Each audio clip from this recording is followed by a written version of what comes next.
Hi, how's everybody doing? I'm Chris from Zen Life in Motion, and I'm going to be doing a topic called toxic work environments. I'm going to go over the characteristics and then talk about, things you can do that could help you.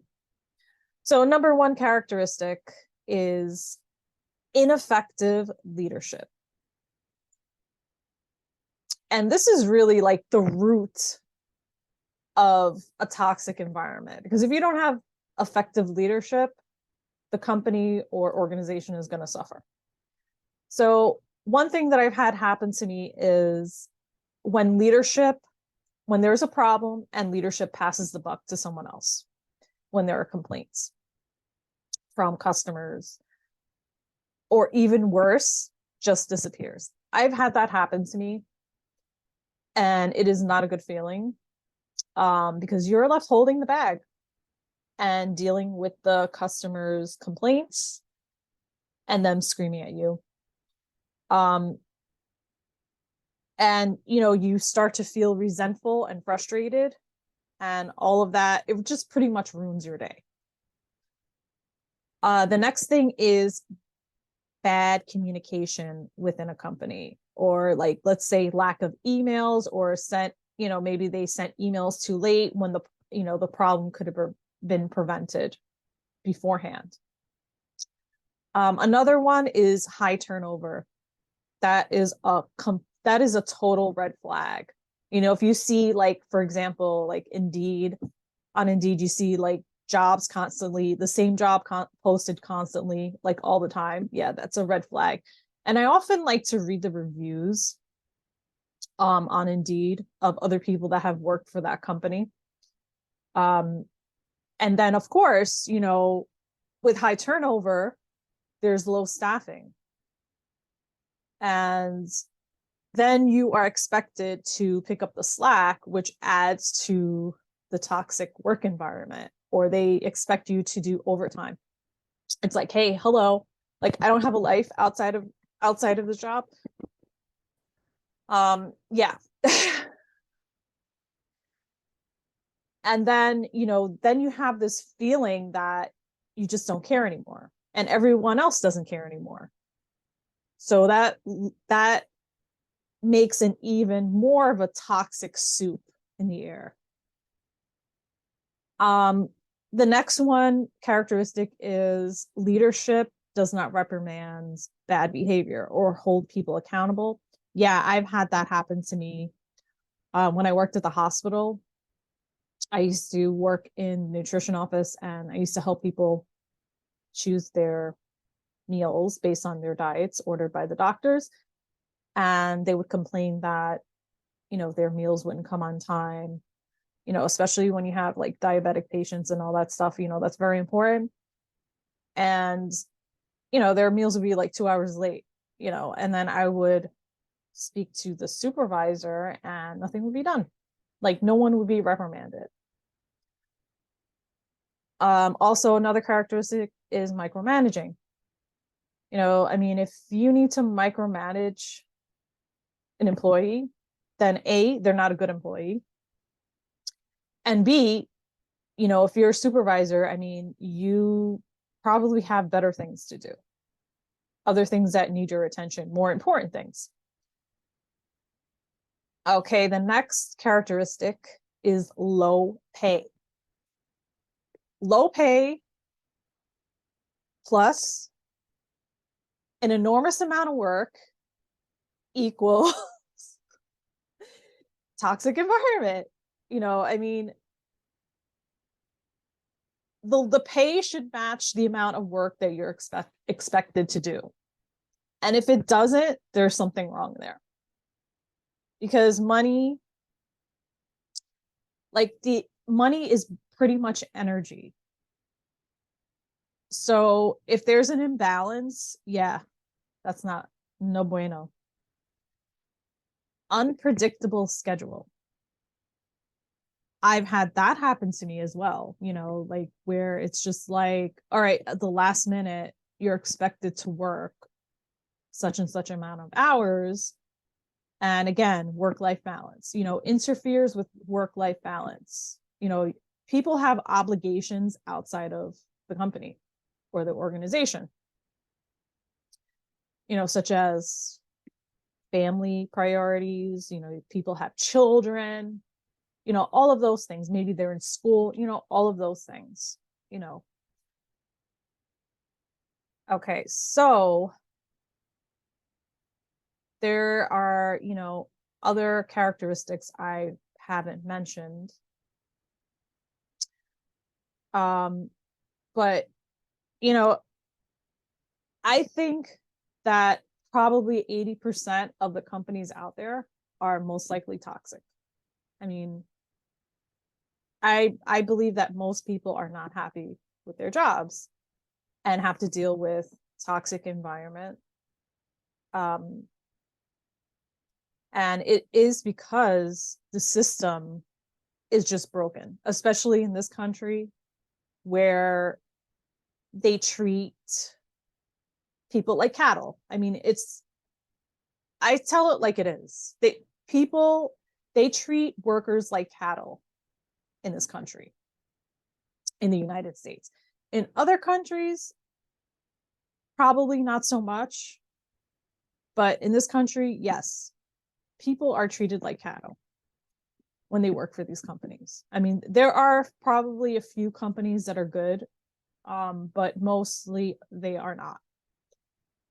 And we as humans need to change the system. The bottom line is we need to change the system. So until that happens, until humans can make certain changes and stand up for themselves, people are just going to have to deal with these toxic environments, unfortunately, until they themselves can change. And once you change yourself and you change your circumstances, you will then change the system. And some people cannot figure out what they want to do in life. So that's why I am here to help. So, I mean, changing into 5D reality, it's not just going to happen. It's not just going to happen. Like one day you wake up, hey, we're in 5D reality. No, it's not going to happen that way. It is going to be a little more gradual, but we as humans have to take control of our own lives. When we change ourselves within, then everything will change in our environment. All the layers will come off and our outer environment will change. But it has to start with us first. And realizing, as far as like a career, what we want to do in life. And this is where I come in as a spiritual coach, as a wellness and spiritual coach. Help you, support you by making those changes. So anyway,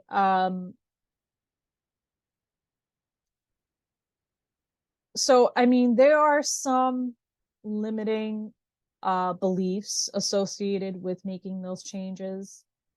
Oh, another thing I wanted to mention, it's a little story. My husband, he was looking for a job a while back, or recently he was looking for a job. And there was this one company that had a requirement, and I just can't believe that anybody would even apply to this job. But the requirement was to be, jabbed, or if not, get tested for, for COVID every week. I mean, this is not even like, this is just an ordinary company. And even if it wasn't, it's like, didn't they get the memo that, that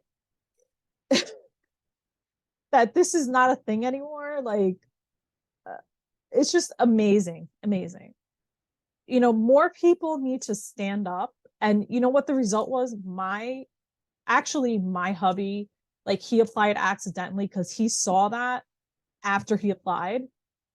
So I said to him, I'm like, well, what if they call you? Like, what are you gonna say? And he said, well, he goes, I'm gonna tell them and say, I would have worked for you, but since you have those requirements, I don't think I will. I'm not gonna bother. More people need to stand up for themselves. See, that's when the system changes, when more people stand up and just say, no, I am not doing this.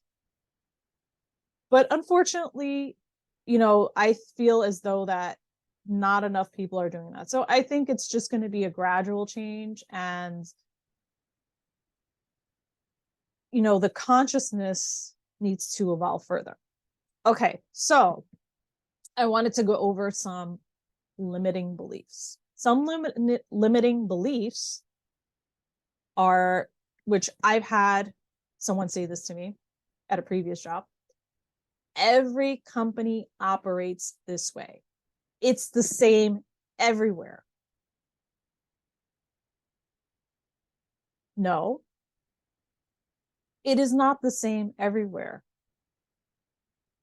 That is just it's a negative thought. Once you start thinking that way and limiting yourself, and that just will not allow you to think out of the box.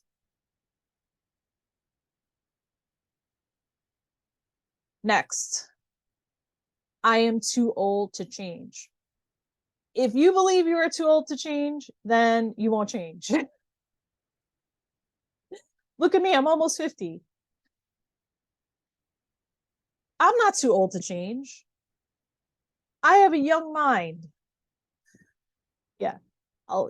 People that are, maybe in their 40s, 50s, even 30s still think this way. They think this way that, and you're just limiting yourself. You are keeping the good from coming to you.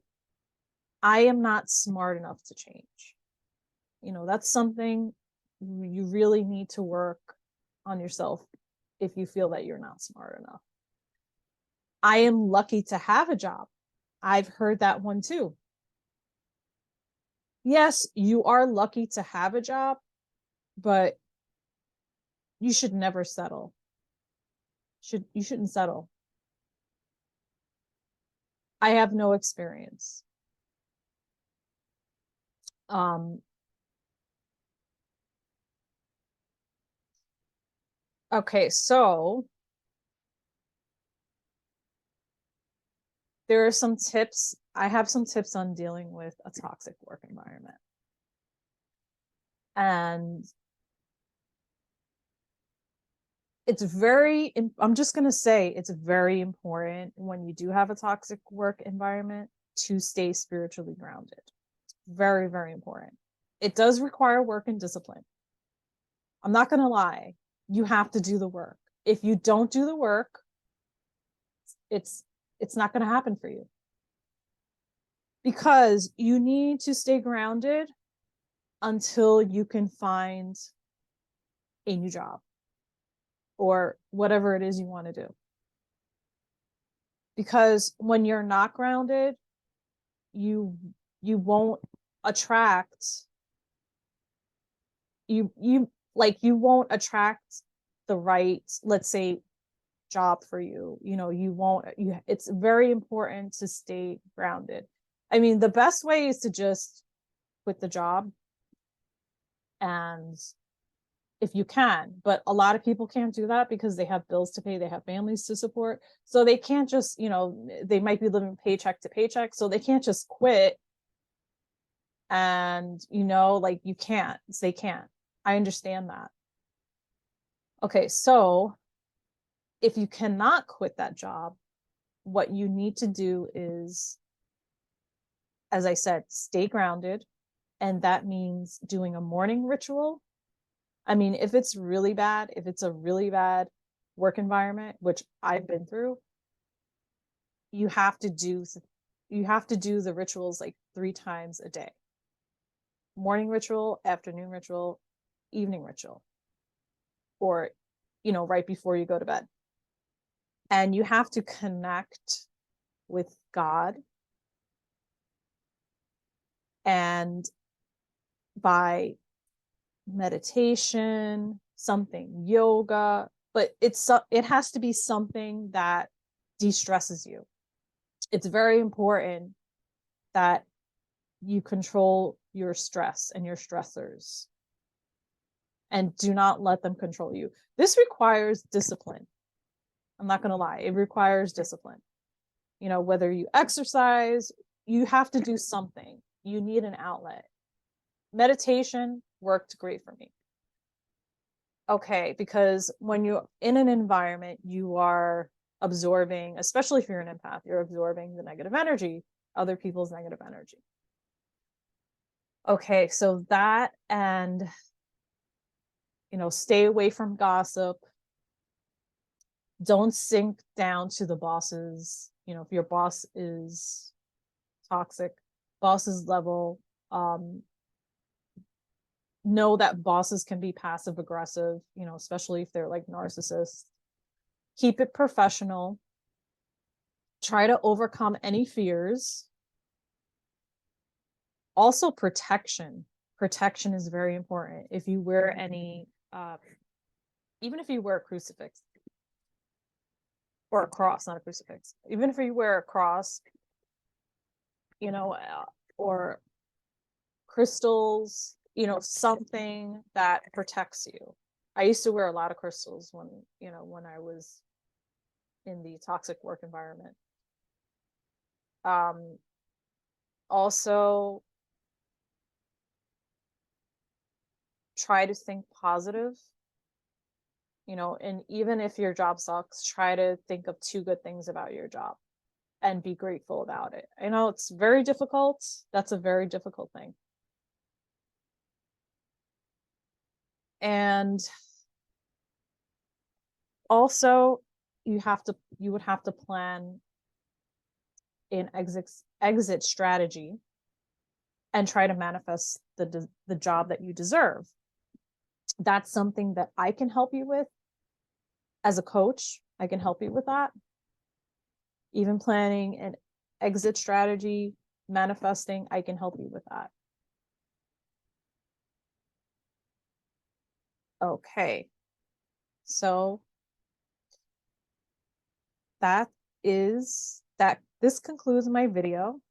So if anybody is interested in any sessions with me, I can support you. I've been through this twice already. You know, let me know. I'm going to put my email down below.